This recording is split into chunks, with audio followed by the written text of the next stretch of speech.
Okay, we'll go ahead and get started and call the meeting to order. And I apologize for the late hour, but the House, as all of you know, just adjourned for the day. A couple of housekeeping matters. I've asked the Bearden Subcommittee to take a look at two bills, and I'm assigning to that subcommittee two bills today: House Bill 1415 and Senate Bill 259. The other matter is that for members and those of you who have an interest, planning purposes, in light of the schedule now, what I'm planning to do is ask this committee to meet next Wednesday, which would be our normal meeting day, and we will probably, and this is subject to change, but my thought is let's just convene at 10 a.m. Wednesday morning and go as long as we need to on whatever bills that we will put on the agenda and get that out probably tomorrow afternoon. Could be Monday. Okay, judges of the day. Judge McGarity, thank you for being here. Judge Jones from the Fulton County Juvenile Court is here, so thank you for being here. We got two members of the Senate here. Have you all discussed who wants to go first? I think so much of both of you, I hate to pick and choose. Who's on rules? Who's on the rules committee? So Senator Smith can get back to HB 336. All right, Senator Unterman.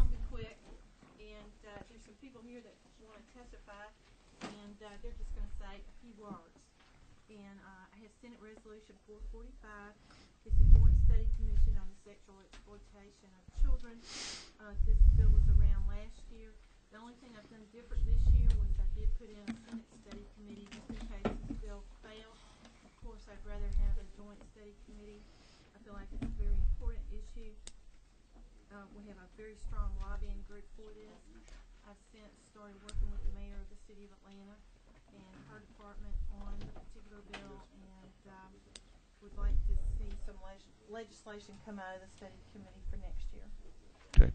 With that being said, Mr. Chairman, I'll let anyone who wants to. I have spoken with the advocates a number of times myself, and I have been made aware of what I agree now is a very, very serious problem, Right. and one that I'm hoping that we can pay some close attention to as we go forward, and I think this is a good way to do it. Questions from the committee? Chairman Franklin? I don't have a copy of it. If we can maybe postpone this till we can get copies of the bill, or the resolution rather. Yeah. Okay.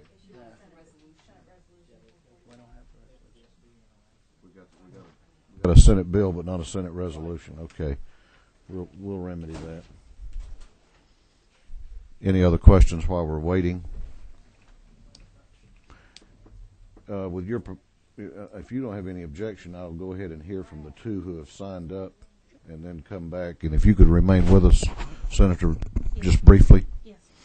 Stephanie Davis. Hi, thank you very much. I'm Stephanie Davis. I'm Mayor Shirley Franklin's policy advisor on women's issues. Have a seat. And 2 years ago, we, trying to rush this, did a study that I hope will be a model for you all to study the commercial sexual exploitation of children in the city of Atlanta. It is a tremendous problem here, and we know now that it's a tremendous problem statewide. Children are being trafficked into Georgia from around this country, specifically for commercial sexual exploitation. In other words, child and teen prostitution. The sex trade is alive and well throughout the state. We hope that you will convene this study committee, and I'm here on behalf of the mayor of Atlanta so that you can study it and make recommendations. Thank you very much. Questions of the committee now, or want to hold those? Megan Pulse. Trying to give you a phonetic there. A couple of handouts for you.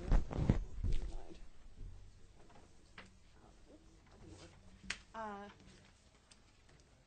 here with the Barton Child Law and Policy Clinic, and I'm an intern there this fall. I've got some handouts for you that briefly outlines the research Barton has done on the issue. We've got a full copies of the 66-page report available if you'd like a copy today, or we've got them available on Barton's website, which is listed at the bottom of your handout. Barton's here today to urge you to create the study committee on commercial sexual exploitation of children, which I'll just shorten to CSEC for this presentation. As you've heard, CSEC is a serious issue in Georgia. It deserves and requires legislative consideration and response. A study committee will help us investigate the full depth and nature of this issue. The FBI ranks Atlanta among the top 14 cities with this problem. However, the exploitation is not confined to Atlanta, but occurs throughout the state. There's limited research available currently regarding effective service delivery and treatment options. For example, the Barton Clinic looked at initiatives in 5 other states, and all have different methods and laws addressing CSEC. Each of these approaches has strengths and weaknesses. The study committee should examine what services work best to treat CSEC victims. It should also examine which services best take care of the needs of child victims to ensure that they are kept safe and that they are able to testify against their exploiters. Georgia needs to figure out the best way for all of the different involved agencies to work together to best serve these child victims and prosecute the true offenders. The Barton Clinic recommends that the study committee also examine improving prevention models. A study could help us determine which programs would best situate children to avoid exploitation to begin with, and the best method for reaching out to current CSEC victims. What we have now in Georgia is not sufficient to address the problem. State, federal, and international law all impact this already complicated issue. Currently, Georgia's criminal code, for example, has strong laws to punish those who sexually exploit children, but these laws also punish the child victims. Georgia law still treats these children as offenders and subjects them to arrest, detention, and other forms of punishment. Federal law, however, focuses on combining law enforcement with victim services. The U.S. is also party to international agreements that focus on the need to protect and provide services, not punishment, to CSEC victims. Based on our review of the current law and service delivery approaches elsewhere, the Barton Clinic has made 9 recommendations that are included at the end of your handout.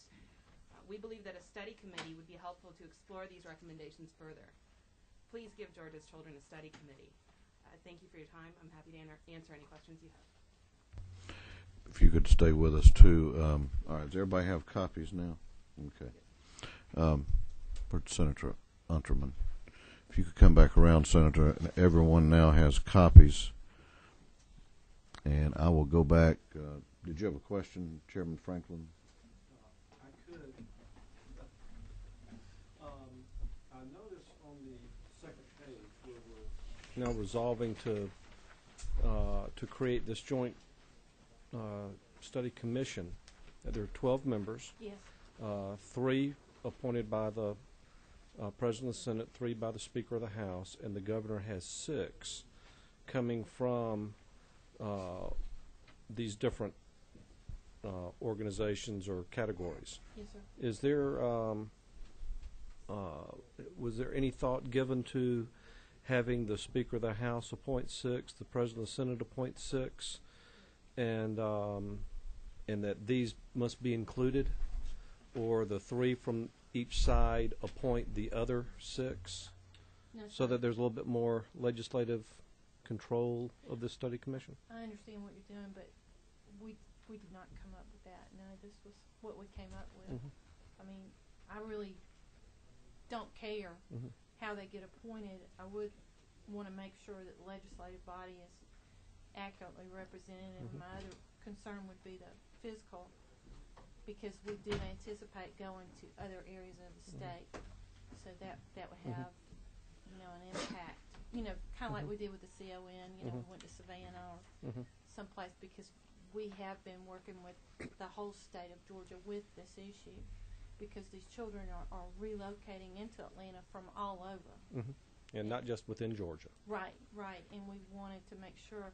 So I didn't want it to become too cumbersome to add more than the 12 members. And another one was, and I forgive me for not remembering her name, but on the staff with Mayor Franklin, Uh-huh. seemed to indicate that it was a, we already know that the problem is there. Yes. So why would we need to study it? Why not just make sure we've got the right legislation to punish these predators? Well, it's such a large, complicated issue, and that's what we found when we've gone all over the state, and it encompasses so many different agencies like DFACS and DJJ, and the economic impact of once you take like girls out of prostitution and put them into a center, like there's some money being allocated in the 2009 budget for a sexual assault center, that is just too cumbersome. There's so many different agencies that it does need to be studied first, and then come out with some good legislation, and that's what the chairman and I had talked about previously, to make sure that the legislation that comes out next year is practical and it's implementable, and it's going to be good legislation. And I think, we've had the past year to work with the mayor's office, and that's really been a good benefit to work with the city. And there's just so many factions involved with the police departments, the chiefs, and the judges.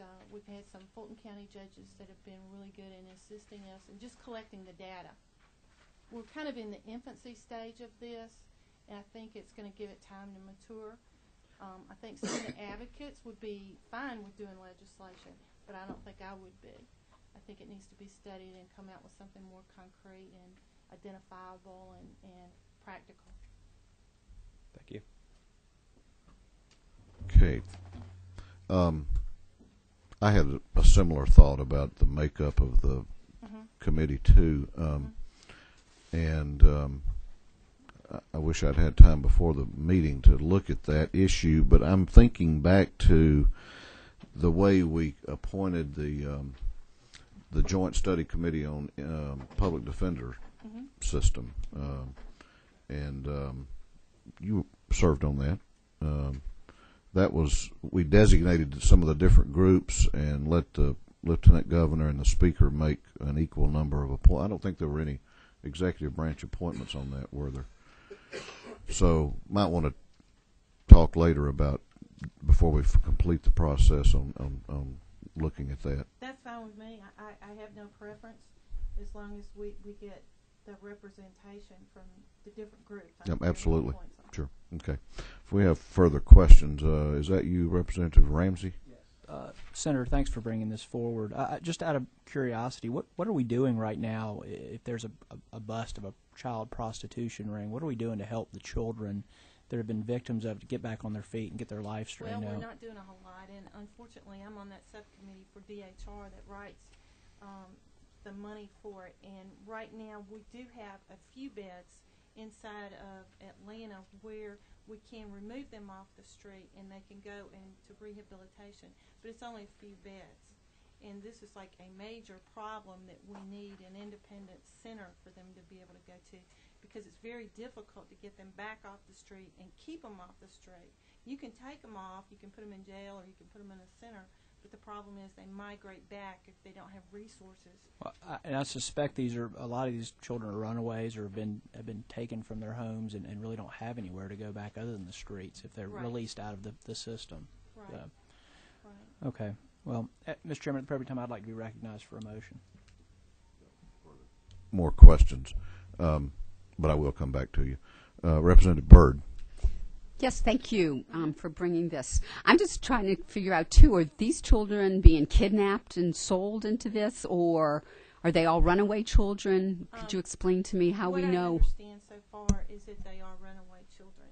And unfortunately, used to when you'd run away from home, I know like when I was growing up, you run away from home, you stay a couple of days, and you would end up going back home because you couldn't find out a way to make your means. Well, now it's kind of like a vacuum. If they come to Atlanta, they can literally just get sucked into a system, and that system is making them money, and it's very difficult to get out, is what I understand. Whereas used to, if you ran away from home, you'd stay gone for a few days and somebody'd take you in. But now, instead of someone taking you in, it's probably a pimp that takes you in, and you get into the market, and you stay in the market, and it's very difficult to get out. The other thing is interstate commerce of trafficking. with the internet proliferating, you can actually go into sites and pick someone. They fly someone in from another city. They go to Hartsfield Airport. They come downtown to a hotel. They get used, and then they're flown back to where they go.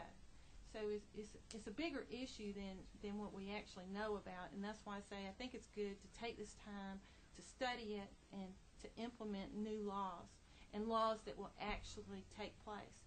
Because, as you know, being on this committee, and I know from serving down here, you know, rape, murder, all these heinous crimes takes precedence over this, and a lot of times that's why we got the police involved. They're not picking up on these little issues. But to me and to you, being a mother, they are very important issues. But they're just kind of low down the scheme of criminal activity, and we need to get enforcement across the whole state and awareness, because we found already, if you read that report, a lot of the police departments, especially in rural Georgia, are not aware of what is going on. May I have another question, please? Yes. And where are the parents? I mean, after someone is picked up, a girl is picked up, I mean, are her parents called, or do the majority of these children, they don't have parents, or I'm trying to visualize and figure out all of this? No, I think they do have parents, but once they get lost into this system of prostitution and drugs, you know, it's unlikely that you can find them, and that's where the police comes in the network of police trying to remedy the problem. But it's a huge problem. Thank you. Further questions from the committee? Any further questions? When we get to that point, would you today at least accept an amendment changing the effective date? Because you've got it, this must have been drawn for last year. Yes, it was. What I was going to suggest is let the report be made on or before December 31. As That'd be great. Having been on these before, that extra month might be helpful, of 2008, and then let it stand abolished as of January 1, 2009. That would be great. Okay. All right. Any further questions from the committee? Chair recognizes Representative Ramsey. Mr. Chairman, I move due pass on SR 445. I believe we're working off LC 186370. We have a motion to give Senate Resolution 445 a due pass recommendation. Is there any discussion by committee sub? No. All right. I'm going to yield the chair to Vice Chairman Mumford at this time.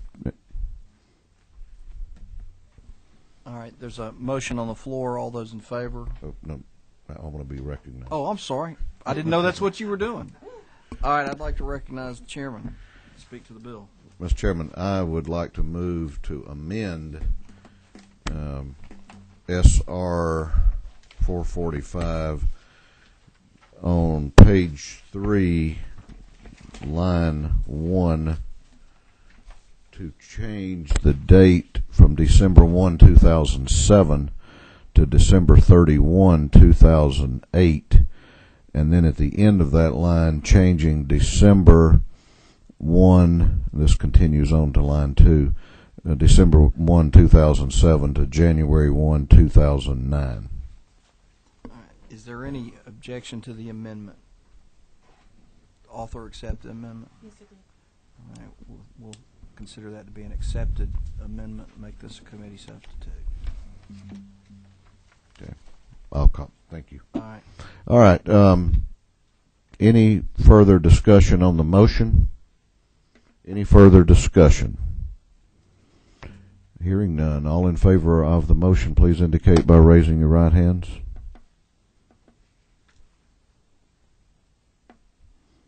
All opposed?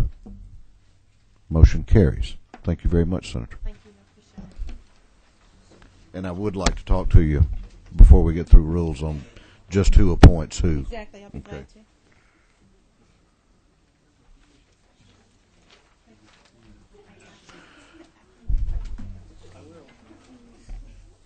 While Senator Smith is coming around, Chairman Smith, is anyone handling Senate Bill 406 today? They just want to try to find the sponsor. Oh, okay. Is Senator Hamrick going to be here? He's not next. I don't know how long this one will take. You want to be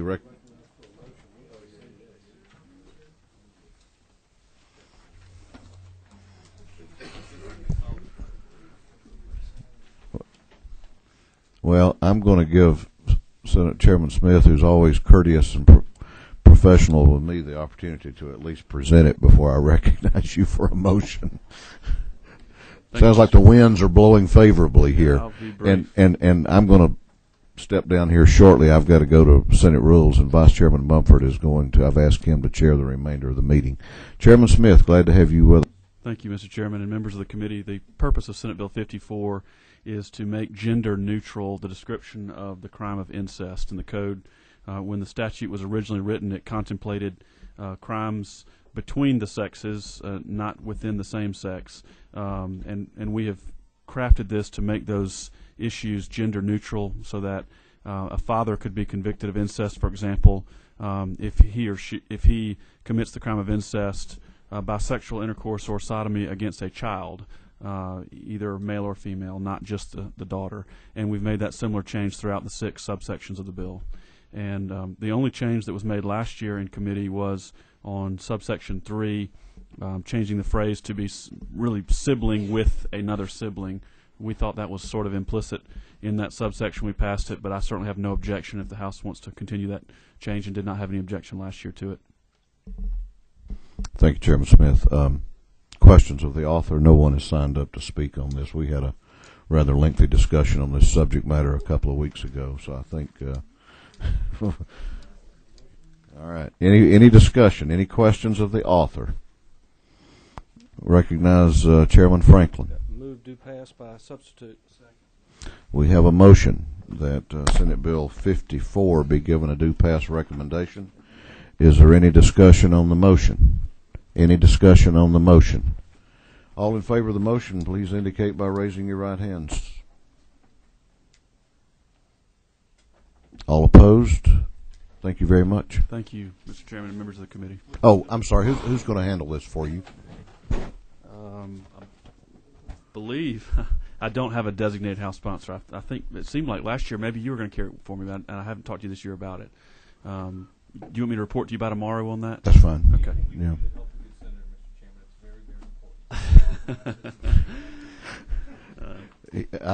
Well, he may want it to pass, Representative. without a flow chart. Well, we don't want a flow chart on this one, that's for sure. Mr. Chairman, it just occurred to Legislative Council there is a House bill that does the same thing, and that author I would be happy to. Representative May. It would be I was going to make that suggestion to you. That he might appreciate that. Yeah, and I think there have been discussions with him about it. I'll double check, make sure, Okay. but he would be my designee. Okay, thank you. Thank you, Mr. Chairman. All right, I'm going to yield to Vice Chairman Mumford on. We find the author of 406.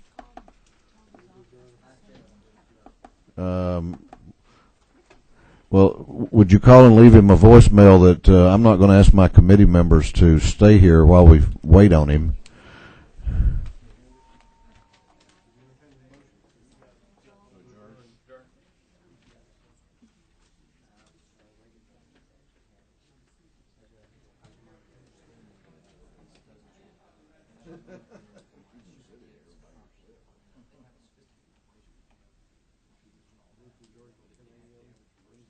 Some of you came in after we started, and I'll repeat again what I said then, that my plan is for us to meet no more this week, but meet on Wednesday of next week.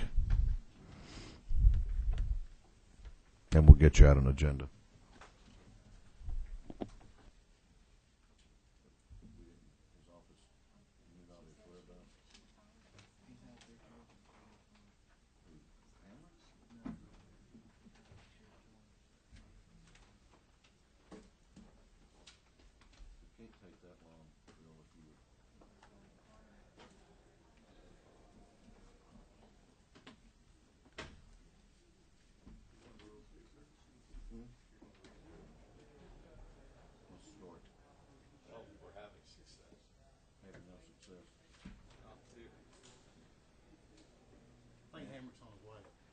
You'll wait on him.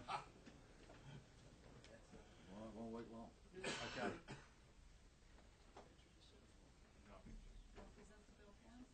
I can. You want to present it for him, Reagan? Yes, sir, I can. I mean, I don't. My committee members, I'm sure, have other things to do. Okay. All right, Vice Chairman. My name is Reagan Marsh, and I work with the Recording Industry Association of America. And this bill, the purpose of it is to amend the music piracy statutes in Georgia to bring more protection to consumers and also the entertainment industry. The bill does not change the elements of the crime. What it goes to is the criminal penalties. It ups the criminal penalties. It subjects a repeat offender of music piracy crimes to mandatory fines and jail time. It also provides a forfeiture clause where there was not one in the past, and it also provides a way to calculate restitution for victims of the crime of music piracy. The purpose of this is to give law enforcement officials here in Georgia more tools to combat this crime. Are there any particular questions about the code sections that it deals with? Here comes the senator. Let's let him. All right. Senator, if you'd come on up. Good afternoon. Good afternoon. I'm very glad to see you. I was filling out my bracket for the NCAA tournament, Chairman. Sorry. We've had the bill somewhat explained by Mr. Reagan. Do you want to explain any further before we go into questions? Well, I'll just probably be more efficient to just go into questions, All but right. I will say we did pass it last year. The governor vetoed it, and we went back to his office, and we believe we've worked through the problem that he had with it, and so we're bringing it back with some changes that the governor Just for the committee's information, could you explain to them the governor's veto and then what y'all have done to try and correct it? The original bill had some language that in the governor's veto message he said that he was concerned about giving trade associations the ability to pursue restitution. And so the language on page 3 from lines 10 through 17 dealing with restitution took out the language that he was concerned about, which would have allowed the association to seek the restitution. And we had an explanation for why that was so, because in some cases they're the ones who fund they're the ones who put up the money. But anyway, regardless of that, we took that language out so that it alleviated his concern. Thank you very much. Ms. Abrams, did you have a question? For an amendment? All right, well, let's have a little discussion first. Ms. Benfield, did you have some comment, question? Yeah, I have a question, and this actually goes to what existing law is. I'm just trying to understand what the crime is at issue. If you could just explain, does this involve, say, a teenager downloading information on the internet? Sounds like Representative Byrd may have had the same issue. If you could just explain what type of conduct I know it's already criminal, we're just strengthening the penalties, but what kind of conduct is at issue here? I believe that we went through that discussion last year, and I can't remember where we found it in here that I remember pointing it out somewhere, but Section C, okay. page 2. Yes, right. Solely for personal use, so it would not include the teenager. So what? Wait, can we let Representative Abrams? No? Okay. I'll have a sidebar. Sorry. All right. Well, I take it that we didn't really answer that question, or I'm not sure.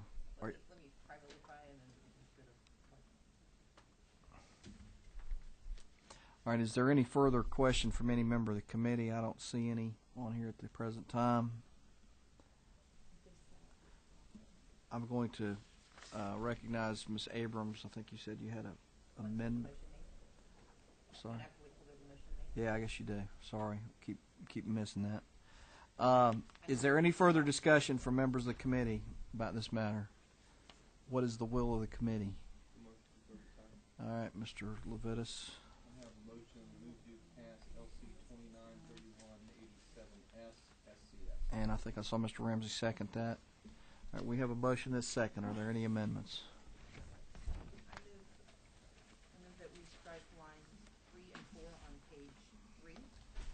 And as Mr. Franklin will recognize, we did a similar motion last year. I've had subsequent conversations and do understand and support strengthening the language of this bill and creating and strengthening the criminal prosecution. My concern is that this has a fairly expansive reach in terms of forfeiture and seizure, and my specific concern is the ability to identify property that constitutes proceeds derived from or realized from violating the section. I think that's a fairly expansive reading, and I think that it's a dangerous attempt by the state to prove where money came from and how it's being used. I have no objections to subsections A and B, but I do believe section C is inappropriate. Would ask that we strike that language. Second. All right, there's a motion and a second. Is there any further discussion of the amendment? Yes, Mr. Levitas. Senator, do you know whether this lines 3 and 4 on page 3 that are subject to the amendment are essentially what is an existing law for the forfeiture provisions? And if not, is there perhaps Mr. Marsh might be able to answer that? I would. Can I ask him to answer If that? it's fine with me, I'd ask it of whoever can answer it. Come on up. Come on up. Come on up. Come on Come on up. Answer. You can have a seat up here. Just stay up here. That's what's in the forfeiture section dealing with drug prosecutions, and it's found throughout different parts of the code section. And would the state have the burden of identifying the property, proving beyond to the civil standard by preponderance that this was actually the fruits of the crime that was used, and have the burden of production, burden of proof, as it normally does? In the forfeiture hearing, yes. Right. Okay. Thank you. I have nothing further. Thank you. I need to amend my amendment. All right, I had another member that got on before you. Was that you? Thank you, Mr. Chairman. I had asked the question. I was hoping we have Judge McGarity here. We have Judge McGarity is here. And so, consequently, possibly he could answer that question for us as far as the burden of proof when you're trying to secure property that was derived from the proceeds of an illegal activity. Judge, could you answer for us how that comes about and how complicated it is? And well, the district attorney files a civil forfeiture proceeding required to serve the alleged owner of that property or the proceeds derived from the sale of either drugs or whatever the process is. And that person having been served, if they're not served personally because they can't find them, a lot of times they're in the jail. It's easy to find them. They serve them in jail. The service is done by publication. Vast majority of the time, no one files an answer. The statute requires that an answer be filed and specify this property was not derived from the sale of these illegal properties. It was derived from my paycheck. Here's a copy of my canceled paycheck. You have to delineate exactly the statute, the statutory proceeding, in derogation of common law. They have to specifically adhere to the statute and prove to essentially they make the claim, and then it goes to court. And if the state cannot prove by preponderance of the evidence that the items were procured from illegal activities, then the person gets their property back. That's how. 90% of the time, we don't have answers filed in drug cases.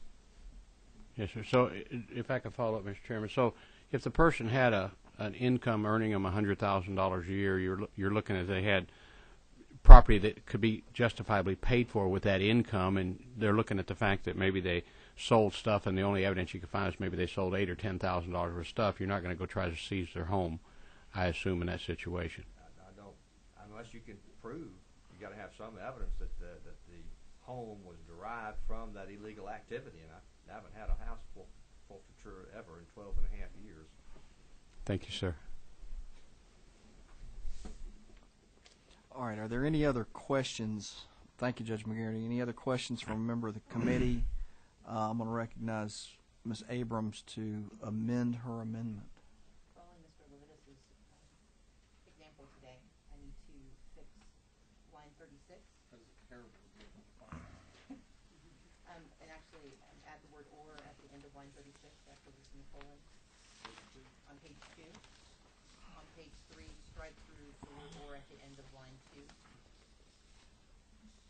And then strike through its entirety lines 3 and 4.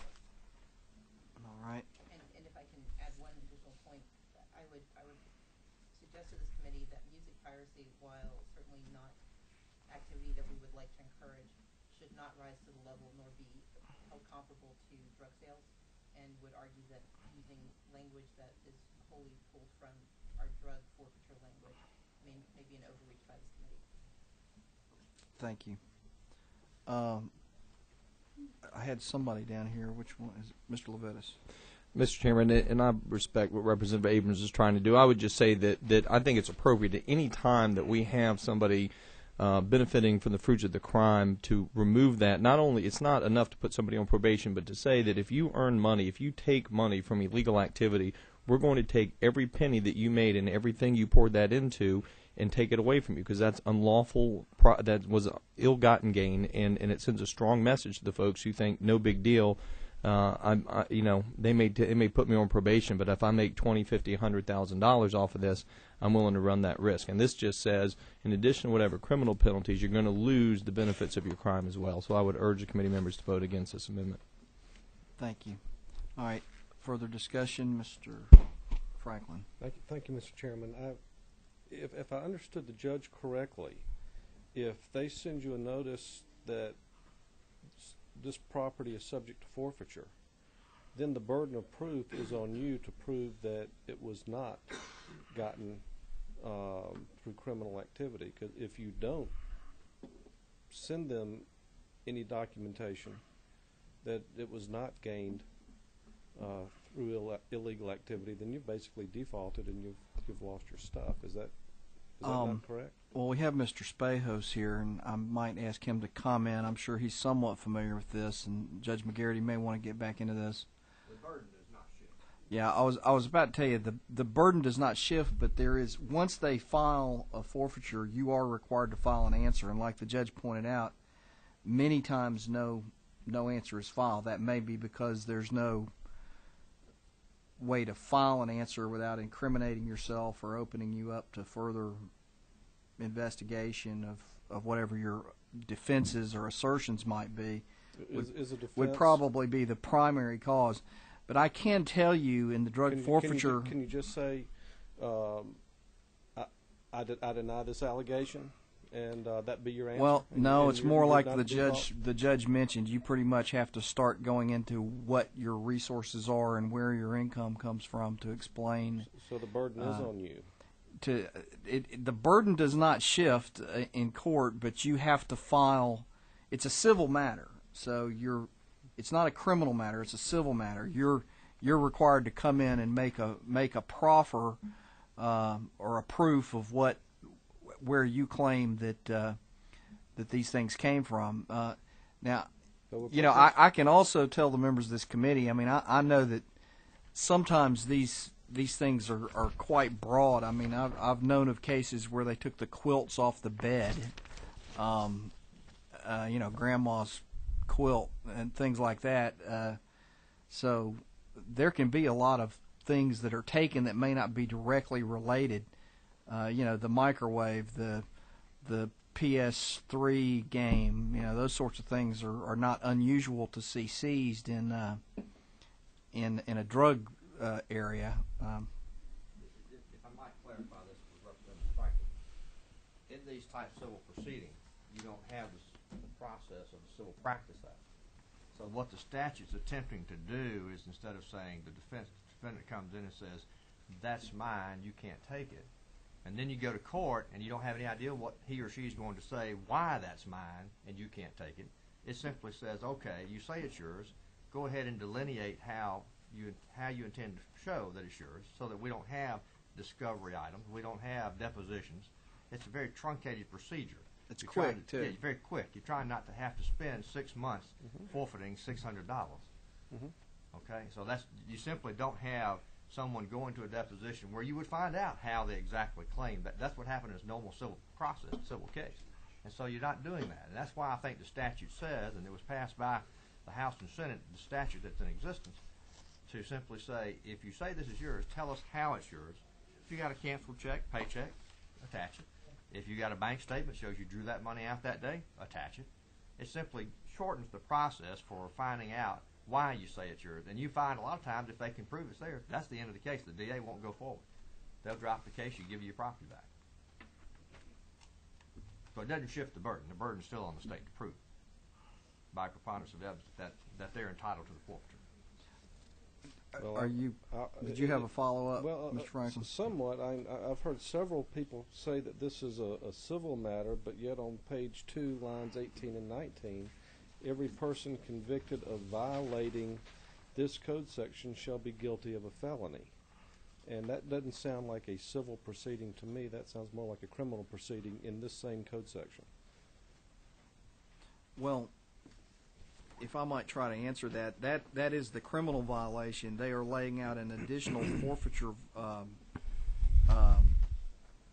proceeding that is available, and I think that's, if I'm not mistaken, that basically starts at line 34. Right. So you've got your criminal violation on top, and then this civil forfeiture on line 34 following. All right. We had a question down here, I think, from. Okay. Okay, I've got your button flashing. You're telling me you're done. I was just going to, if I could, one question, Mr. Chairman. And I just want to make this comment to the judge. I mean, we're not even going to look at forfeiture, Judge McGarry, until we have someone who's already guilty of a crime. Is that correct? Not necessarily. Or the reasonable doubt, reasonable thoughts that they've committed a crime. There's a short time frame for the DA to file their forfeiture. They'll file that lots of times before they get the indictment. Okay. That may not be finished before the indictment is returned, especially in drug cases, because of the fact that the crime lab takes a length of time to get the reports back. But generally, Have your stuff forfeited, and you haven't been indicted. no, not necessarily. Not necessarily. I don't know of any. A lot of times, this moves along in conjunction with the criminal case, to the extent that if the recommendation is going to be 5 years probation and a $500 fine, and I've got $500 worth of forfeited money, if you just take that, then you don't really gain. You're not taking their property; they're paying it in the form of a fine. But sometimes the fine is waived in lieu of forfeiture because the forfeiture may be $15,000, $1,200. You never know. Could be a car, could be anything. But they move separately. The civil process moves separately from the criminal process, but they're handled by the same prosecutors. So to the extent that they have control by moving the criminal case through the process, they don't necessarily push the forfeiture ahead of the criminal process, because it could very well be, if you can't prove your case in the civil that this was an illegal drug, you can't forfeit the property. And if you don't have a crime lab report, you can't prove that the cocaine you allege is cocaine. It's cocaine. So the defense wins; they get to keep their property, and then you might be able to prosecute them for the criminal. So they don't move them along at the same pace, although the civil could move faster than the criminal. A lot of times in the drug area, they don't move as quickly in the civil as they could because they wait for the crime lab report. Thank you, Your Honor. Okay. Ms. Benfield, did you have a remark you were I have a waiting to question, but if Representative Abrams has something to follow up on what was just said, make? All right. I'll hold on. Ms. Abrams. I apologize to Judge Garrity for making you a witness at today's hearing, but I guess what you said triggered something for me, which is the concern that you're talking about drug cases where they're moving along at different speeds. Music piracy will likely take less precedence than a drug case and be in the same court. My concern is it possible that the civil proceeding could proceed well ahead of the criminal prosecution, and you could find yourself with a civil disposition long before you get to the underlying criminal case when it's a music piracy issue? It's possible. It's just not practical. Mr. Spahas used to be one of my prosecutors. He's now the solicitor in my county. For all practical purposes, it doesn't make any sense because the DAs, the assistant DAs that I deal with, I can't speak for the other circuits in the state, want to do what's right for all the citizens in the state. And there's no sense in forfeiting somebody's property going forward with a civil case, which has a lower burden, lower standard of proof. And then you may come along and lose the criminal case, but you could lose the criminal case for a different reason than the guilt or innocence of the defendant. You could lose it on technicality if a search warrant was not valid. The search itself without a warrant was not valid. That doesn't keep it from being a drug that was in fact seized. It just means you can't prosecute that person for that drug. But you might very well be able to go forward with a forfeiture. But in the context of music piracy, not using drug laws, but using the hypothetical that we have before us here, which is that you're talking about music piracy versus drug cases. My concern is one of the level of primacy that this case would take when in relation to other types of cases, particularly in relation to drug cases. Well, I'm not sure I understand the question. Is he talking about priority? Yes. Our priority in our court is to deal with people in jail first because it costs our county money to house them, and they are people who have their freedom restraint, and they should have their cases moved along as quickly as possible. Secondly, the seriousness of the offense will also come into play. The more serious, but we simply go by age. That's what the statutes require, that the calendar be composed by the oldest case to the youngest case. Now, some judges have the right to skip around based on whether you can find your witnesses and all the other issues. And I'm sorry I didn't make it a little bit briefer, but to the extent that it's a policy decision for this body to make whether you have a forfeiture issue in this arena or not. But again, if you don't take the profit out of crime, you're not going to take the crime out of the neighborhood. Mr. Levitas. I'll wait, Mr. Chairman. Thank you. Ms. Benfield. Thank you. My question may be best directed towards Mr. Spahos, and that is, how often do you think the prosecutors would pursue the forfeiture if the Abrams Amendment goes through, which I'm going to support, and we're talking about forfeiture of all the items, I guess, listed in subsection G? Would that be worth the prosecution's time and efforts to seize recording equipment and tapes? And is that what you would be seizing? And I mean, I guess I just don't know enough about the value of that stuff, but my brother has a recording studio, and he's always telling me within 6 months everything's outdated and has to be purchased again and loses its value, depreciates rapidly. So I just don't know how often would the forfeiture provisions even be utilized. Is it even worth all the time and energy to pursue? If I could, Mr. Chairman, I certainly do see the value in having the forfeiture procedures, particularly for the items and the things that were used to violate the crime. Now, that's what's in subsection A and B. So it sounds like the debate is over C, which is the property that constitutes the proceeds. And if my recollection is correct, that is the language right out of 161349, which is the drug forfeiture provisions. So I do believe that you could find yourself with a big enough offender where they had made a substantial amount of money and what have you, like you find in the drug world, where they had paid for substantial things in their life, that you could, if you could prove the relationship to the violation, there would be some value to being able to seize those items, because it's a public policy concern that you shouldn't be able to keep the spoils of your crime. So yes, I do believe I see some value in it. I do want to, while I'm here, answer one question that Representative Abrams brought up that I think might help clarify this. In the civil proceeding, while moving forward, even if the criminal case is not keeping up with it, you're going to still have to prove a violation of the criminal code section to even get to this. So even if you haven't convicted them, part of the state's burden in the civil proceeding would be able to prove, you've got to prove the violation. Because if you can't prove the violation, you can't prove the items were derived from it. So to put that to rest, you would have to prove that aspect of it, even if the criminal case was still pending. So. All right.